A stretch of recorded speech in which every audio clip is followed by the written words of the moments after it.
Jumpa lagi dengan saya Sania Segar Simanjuntak, NPM 190101010104, dan jurusan saya yaitu Pendidikan Guru Sekolah Dasar.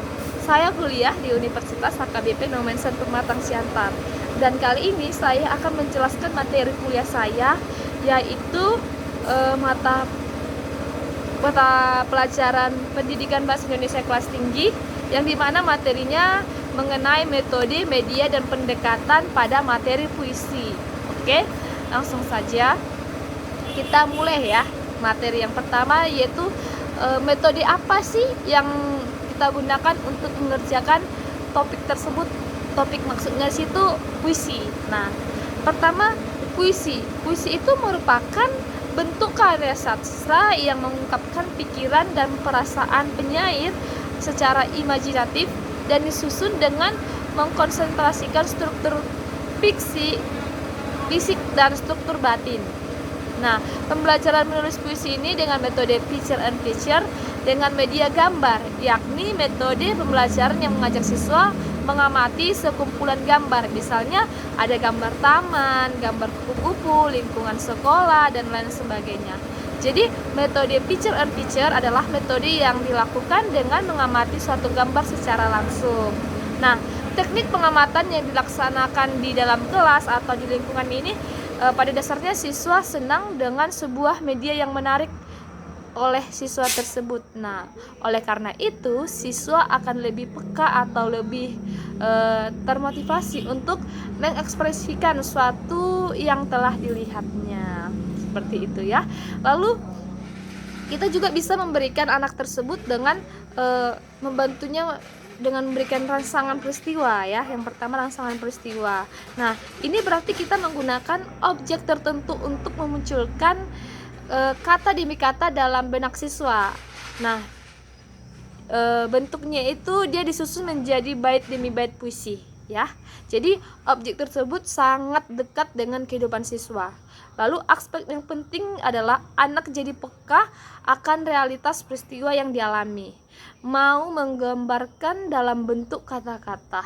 Nah, dan dari yang dilihatnya dia dari satu peristiwa yang tadi itu dia bisa saja kita akan melihat respon yang beragam-ragam dari siswa kita karena mereka menangkap dengan caranya mereka sendiri-sendiri. Oke.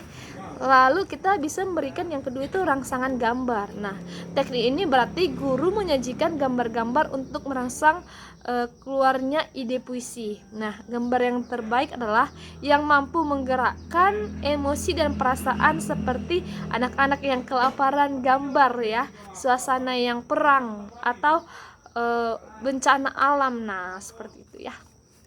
Lalu yang ketiga itu ada tema kehidupan. Nah, apa yang paling mentu yang ada di sekitar sekolah? Misalnya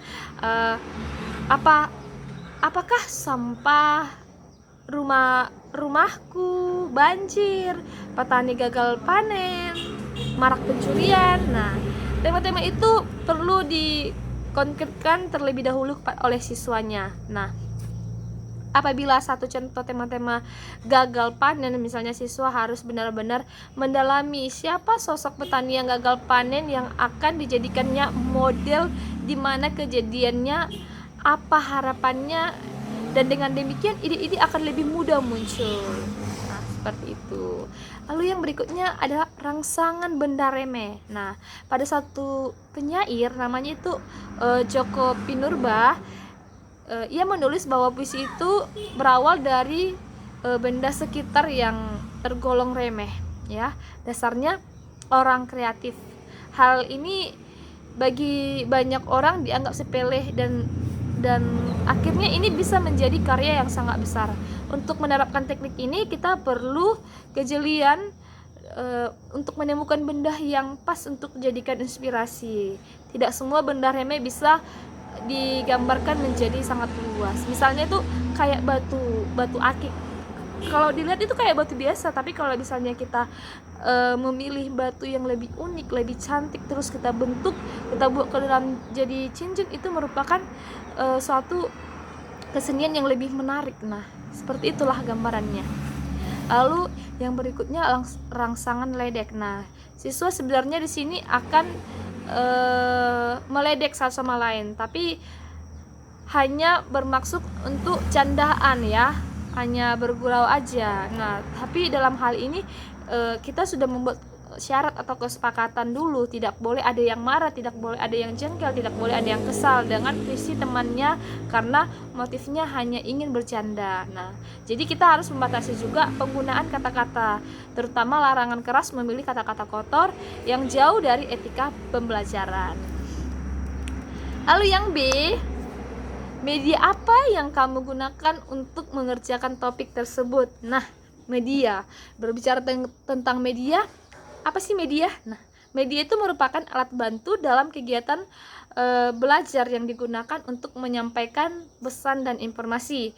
Media yang digunakan dalam kegiatan pembelajaran karena memiliki kemampuan untuk yang pertama itu menyajikan peristiwa yang kompleks dan rumit menjadi lebih sistematik ya, dan menjadi sederhana. Lalu yang kedua, meningkatkan daya tarik dan perhatian pembelajar. Yang ketiga, meningkatkan sistematika pembelajaran. Nah, contoh media yang akan ada itu misalnya media visual.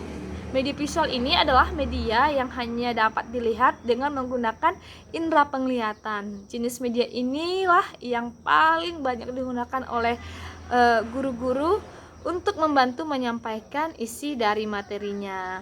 Nah, ya media visual ini tidak dapat diproyeksikan ya.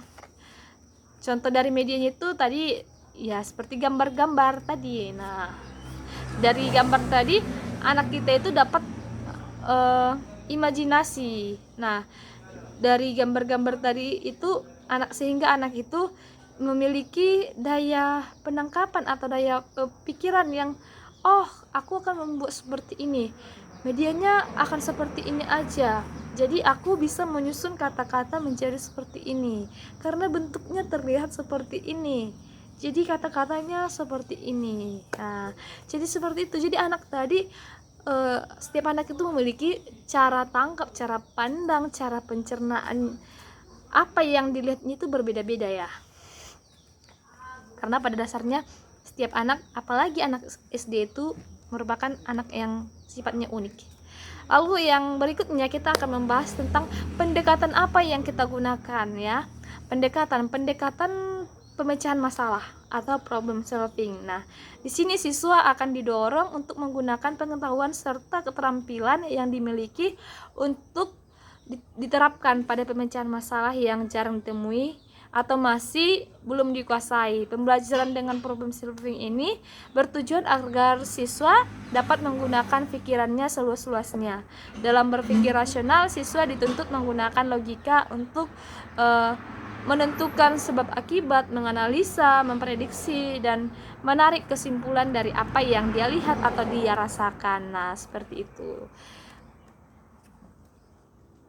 Lalu pertanyaan berikutnya adalah, berikan alasan mengapa kamu memilih metode, media, dan pendekatan yang Anda pilih. Nah, mengenai metode Picture and Picture ini di sini dapat membuat siswa terangsang dalam berekspresi yang dituangkan dalam puisi. Dengan cara ini siswa mengamati suatu gambar menjadi lebih menarik. Nah, seperti itu. Lalu pemilihan media. Ada beberapa faktor yang menjadi pertimbangan dalam memilih media ya. Yang pertama itu ketetapan dengan tujuan pembelajaran. Artinya media yang dipilih atas dasar tujuan yang instruksional ya, dan telah bisa memang benar-benar diterapkan seperti itu. Lalu yang kedua, dukungan terhadap bahan pembelajaran. Artinya sini bahan pembelajarannya itu sifatnya atau prinsip, konsep, dan generalisasinya sangat memerlukan bantuan media agar mudah untuk dipahami siswa. Lalu yang ketiga, kemudahan memperoleh media. Artinya media itu mudah untuk diperoleh. Lalu yang keempat, keterampilan dalam menggunakannya. Yang kelima, tersedianya waktu untuk menggunakannya. Dan yang keenam, sesuai dengan taraf berpikirnya siswa. Jadi begitulah kita dalam mendidik atau mendampingi atau memberikan rangsangan atau memberikan cara buat anak didik atau adik-adik kita supaya mereka bisa mengerti dalam hal mempelajari tentang puisi. Sekianlah video dari saya. Jika ada kesalahan saya mohon maaf, dan akhir kata saya ucapkan terima kasih dan see you.